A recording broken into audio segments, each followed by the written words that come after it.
उत्तर प्रदेश के लखीमपुर खीरी से एक अनोखा वीडियो सामने आया। यहाँ समाधान दिवस पर जब एक 13 साल का छोटा सा फरियादी अपनी शिकायत लेकर सीधे डीएम के पास पहुंचा तो दफ्तर में सन्नाटा नहीं बल्कि ठहाके गूंज उठे। बच्चे की हाजिर जवाबी और बेबाकी देखकर खुद डीएम साहब भी अपनी हंसी रोक नहीं पाए। ये कक्षा 7 में पढ़ने वाला बच्चा है। करवा देंगे तो करवा दीजिए। क्या कमीशन थोड़ी दे दो बस।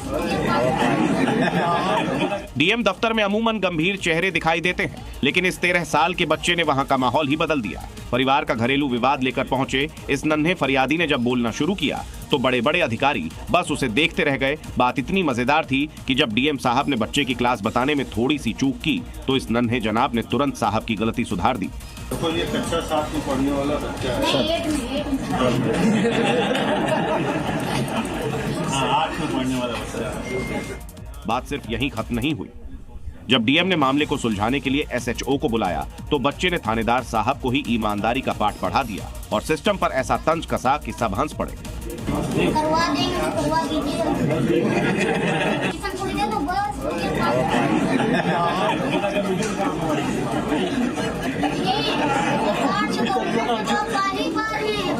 थानेदार को सरेआम कमीशन की नसीहत देने वाले इस छोटे उस्ताद का ये बेबाक अंदाज अब सोशल मीडिया पर जमकर वायरल हो रहा है। और इसी बीच चंडीगढ़ से बड़ी खबर आ रही है जहां पर एक बेटे ने पिता की हत्या कर दी है। अपने दोस्त के साथ मिलकर अपने पिता की हत्या कर दी। तो संपत्ति विवाद में पिता का मर्डर किया गया। हत्या के दोनों आरोपी गिरफ्तार कर लिए गए हैं। दूसरी शादी करके संपत्ति दूसरी पत्नी के नाम मृतक करना चाहता था। इसका नाम बादशाह बताया गया है, जिसका उसके बेटे ने अपने दोस्त के साथ मिलकर मर्डर कर दिया। संपत्ति विवाद का पूरा मामला।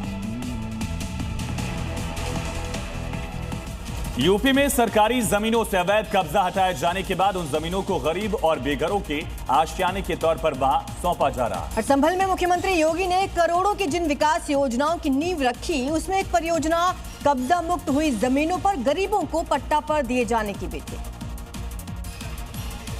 बीते दिनों बुलडोजर एक्शन के बाद कब्जा मुक्त कराए गए कई बीघा जमीनों को लेकर योगी सरकार ने तय कर लिया था कि ये जमीनें भूमिहीनों को दी जाएगी। इसमें बीते दिन टूटे ईदगाह और इमामबाड़ा की जमीनें भी शामिल कर ली गई।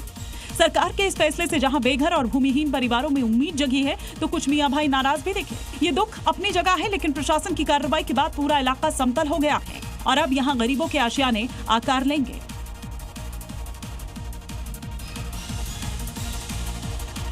और अब देखते हैं राज्यों से जुड़ी इस वक्त की 5 बड़ी अपडेट्स।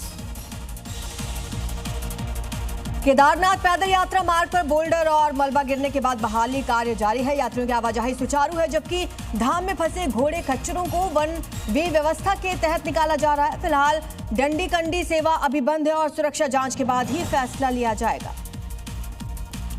मध्य प्रदेश के रायसेन में मंडीदीप में हंगामा दिखा। कुछ लड़कियों ने युवक की पिटाई की। आरोप है कि छेड़छाड़ के विवाद के बाद घटना हुई। मारपीट का वीडियो सोशल मीडिया पर वायरल है। पुलिस ने युवक को हिरासत में लिया। कुरुक्षेत्र के शाहबाद में दिन दहाड़े महिला से बैग छीनने का मामला सामने आया। महिला दुकान पर खरीदारी करने पहुंची थी। बदमाश बैग लेकर फरार हो गया और पूरी वारदात सीसीटीवी में कैद हो गई। इसके आधार पर पुलिस जांच कर रही है। मुंगेर में आस्था की अद्भुत मिसाल दिखी, जहां 75 साल के दिव्यांग सुमन राज सुल्तानगंज से बाबा बैद्यनाथ तक दंडवत यात्रा कर रहे हैं। शारीरिक चुनौतियों के बावजूद उनका विश्वास अटूट है। परिवार भी इस कठिन सफर में उनके साथ है।